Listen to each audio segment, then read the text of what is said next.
Good evening, everyone. I'm Sherry Jackson. Thanks for joining us.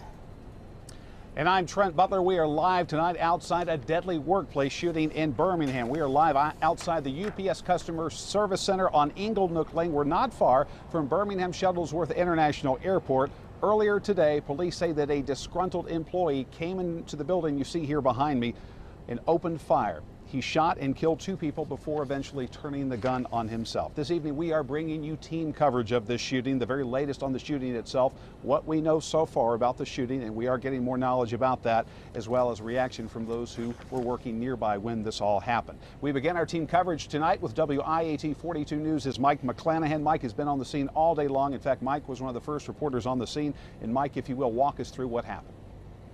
Police never fired their weapons during the active shooter call, which came in about 9:21 this morning. We're told that patrol officers who were first on the scene quickly made their way inside the facility, but at that point, the shooter and 2 victims were already dead.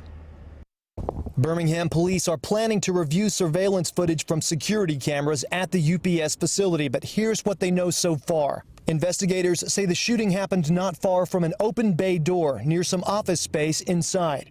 Police recovered a handgun.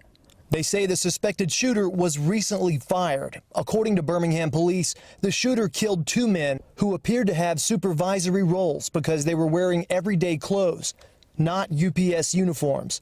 The shooter was wearing a UPS uniform and knew exactly who he was targeting, according to police. They say he then turned the gun on himself.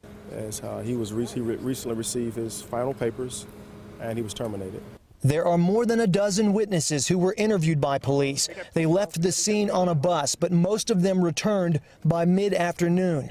It's a traumatic situation, but investigators need their input. We really want to get the total picture of this operation. We want to talk about environment. We want to talk about the history of the individuals, and so those are all some questions that will be asked. At this point, we don't know why the suspected shooter was fired or what led up to the shooting. UPS representatives say they are piecing together how the shooter was able to get past security. From what we understand where he entered, he actually entered through a truck dock door on the back side of the building.